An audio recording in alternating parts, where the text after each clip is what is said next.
하루의 성경 한 장. 할렐루야. 사랑하는 성도 여러분, 오늘은 출애굽기 37장입니다.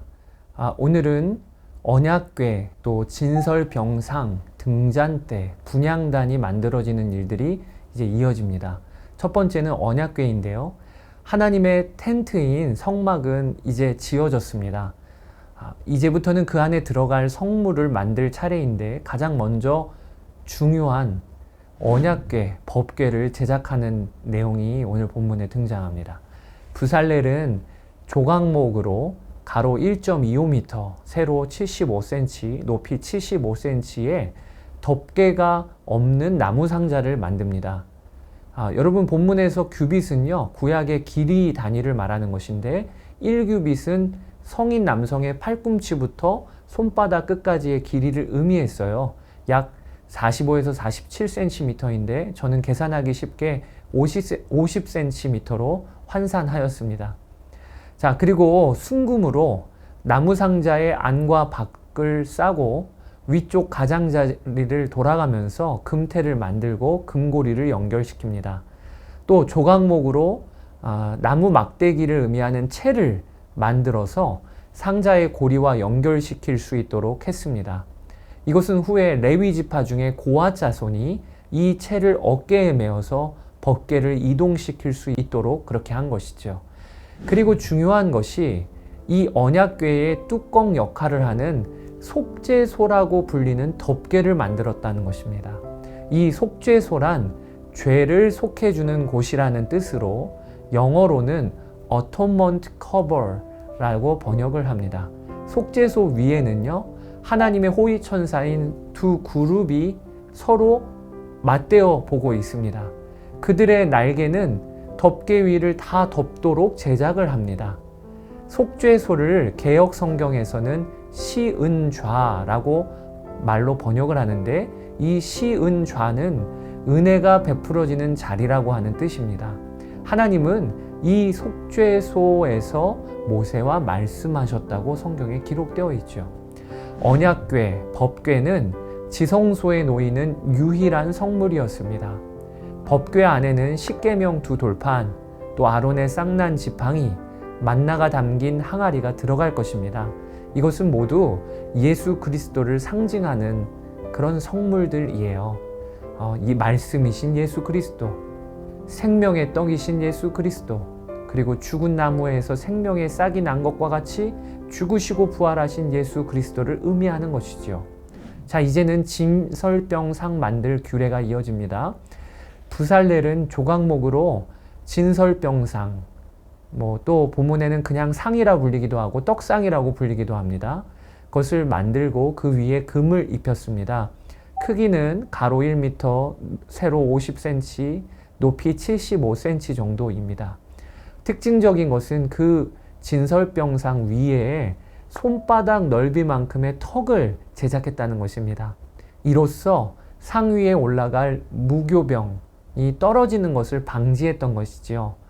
그리고 또 이것은 하나님께서 성도들을 손바닥으로 이렇게 받치고 붙들고 계심을 의미한다는 말씀도 드렸지요. 이 진설병상도 어깨에 메어 이동시킬 수 있도록 고리를 만들고 채를 꿰 수 있게 하였습니다. 상이 만들어지면 그 위에 12개의 무교병이 하나님 앞에 진설될 것입니다. 이 진설병 12덩어리는 이스라엘 12지파, 하나님의 백성들을 상징하는 것입니다. 모든 백성들이 하나님의 눈앞에 보호하심 아래 항상 있음을 의미하는 것이지요. 매 안식일마다 고운 밀가루 4.4리터의 양으로 떡 한 덩어리씩 총 12덩어리가 만들어지고 진설병상 위에 올려지게 될 것입니다. 또한 이 진설병은 생명의 떡이신 예수 그리스도를 상징하는 그런 성물이기도 합니다.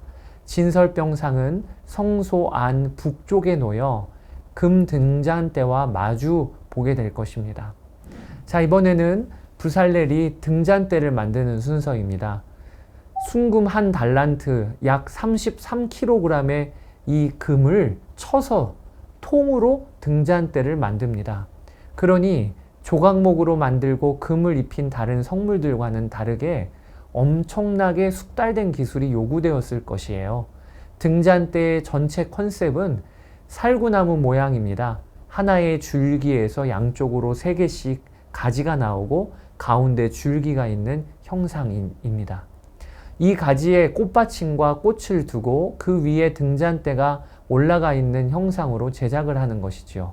총 7개의 등잔이 놓여 있게 되고 그 등잔 위에는 순전한 감람유로 불을 켜놓게 됩니다. 대제사장은 이 등잔불이 항상 켜 있을 수 있도록 아침과 저녁으로 관리해야 했습니다. 등잔대 위에 빛이 진설병상을 비치게 한 그런 구조가 되는 것이죠. 이것은 이스라엘 백성들 위에 항상 빛을 비추이시는 하나님의 보호하심과 인도하심을 상징하고 있는 것입니다. 등잔대는 성소 안 남쪽 면에 놓이게 되므로 진설병상과 마주보는 위치가 됩니다. 여러분, 진설병상의 12덩이의 떡이 이스라엘 12지파를 상징하는 것이지요. 그러니까 성소는 오직 등잔대 위의 불빛으로 그 내부가 밝혀졌습니다. 이것은 빛 대신 하나님의 안내와 조명하심 안에서만 하나님의 백성들은 살 수 있음을 의미하는 것이었습니다. 그런 의미에서 등잔대의 빛은 또 성령 하나님을 의미하기도 합니다. 보혜사 성령님께서 하나님의 백성된 우리의 안내자가 되어주시니 말입니다. 자, 이번에는 분향단 만드는 차례입니다. 부살렐은 조각목으로 분향할 제단을 만들고 거기에 금을 입혔습니다. 분향단의 크기는 가로 50cm, 세로 50cm, 높이 1m의 크기입니다. 분향단도 금고리와 채를 만들어 이동시에는 어깨에 맬 수 있도록 하였지요. 이 분향단의 특징으로는요, 분향단 위쪽 면 4기퉁이에 뿔을 달았다는 것입니다. 이 뿔은 용도가 있습니다. 제사장이나 백성 전체의 속죄제를 드릴 경우 제물의 피를 갖고 성막 안으로 들어가서 이 분향단 뿔에 피를 바르게 됩니다.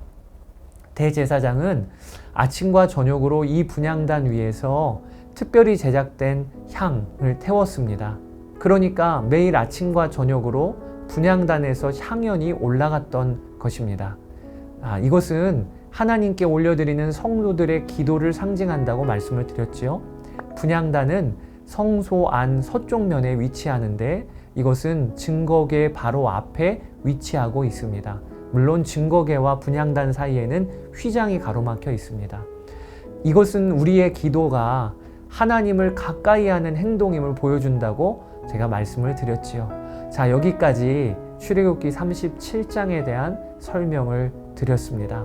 성소 안에 만들어진 성물 하나하나가 의미를 갖고 있지요. 그리고 그 모든 것은 다 예수 그리스도 그분이 누구신지, 또 하나님이 당신의 백성을 어떻게 인도하시는지를 보여주는 그런 성물들입니다.